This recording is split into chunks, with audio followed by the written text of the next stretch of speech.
আসসালামু আলাইকুম ভাই ব্রাদার, কি অবস্থা সবার? আসছিলাম কুয়াকাটায়, ভাবছিলাম সূর্য উদয় দেখবো, ছবি তুলবো, সূর্যাস্ত দেখবো, ছবি তুলবো, বাসায় চলে যাব। কিন্তু না, কুয়াকাটা আমাকে বলল, ভাই শুধু সূর্যোদয় আর সূর্যাস্ত দেখলে হবে, আমার ভেতর লুকিয়ে থাকা চমকগুলোকে দেখবে। তাই তো শুরু হলো নতুন এক অভিযান, চমক দেখার উদ্দেশ্যে। তাই বেরিয়ে পড়লাম অটো নিয়ে। আর অটোটা রাস্তায় এমন ভাবে দুলছিল, মনে হচ্ছিল হাতির পিঠে বসে আছি, আর সে আমারে নাড়াইতে নাড়াইতে নিয়ে যাচ্ছে আমার গন্তব্যের দিকে। সে যাই হোক, অবশেষে পৌঁছালাম লেম্বুরবন সি বিচ। নামার পরেই আমার প্রথম থট এটা ছিল যে এটা কি আদৌ বাংলাদেশ, নাকি ভুলে অন্য দেশের মাটিতে পা দিলাম।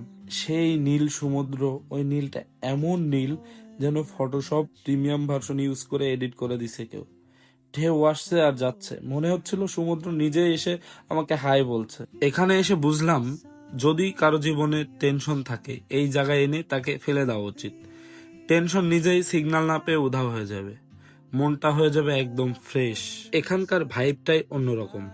এখন আমার তাদের জন্য আফসোস হচ্ছে যারা অনেক দূর থেকে জার্নি করে কুয়াকাটা আসে আর পরিচিত স্পটগুলো ঘুরে বাসা চলে যায়। আমি তাদের উদ্দেশ্যে একটা কথা বলবো, ভাই ব্রাদার্স, কুয়াকাটায় আসলে শুধু পরিচিত স্পট ঘুরে বাসায় দৌড় দিবেন না। এই লেম্বুর বিচ, এখানে আসতে পারেন। একবার দেখলে পরে আফসোস হয়ে বলবেন, ইস, এখানে যদি আগে আসতাম। চারিদিকে ঝাউ গাছ, পায়ের নিচে সাদা বালি, আর সামনে নীল সমুদ্র, একদম সিনেমার দৃশ্যর মতো। এখানে ঘুরতে ঘুরতে হঠাৎ চোখে পড়ে লাল কাঁকড়ার বাচ্চা।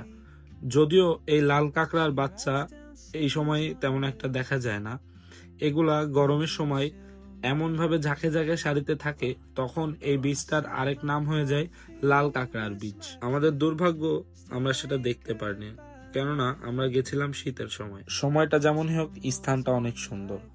চারিদিকে নীল সমুদ্র আর বালির উপরে নীরবে হাঁটা, এটা একটা অন্যরকম অনুভূতি। আর এই অনুভূতিটা শুধুমাত্র তারাই বুঝতে পারবে যারা সমুদ্রকে ভালোবাসে, যারা খাঁটি সমুদ্রপ্রেমিক মানুষ। এখানেই শেষ না, এরপর আমরা গেলাম শুটকি পল্লীতে। ওখানে গিয়ে ঢুকেই বুঝলাম নাকের আর সেন্স কোনো রকম কাজ করবে না, শুধুমাত্র একটা গন্ধই পাবো। যাই হোক, মানুষজন শুটকি কেনাকাটা করার জন্য এমন ভাবে দামাদামি করছে, মনে হচ্ছিল তারা শুটকি কিনতে না, যুদ্ধ করতে এসেছে। তাও কিসের যুদ্ধ? দরদাম করার যুদ্ধ।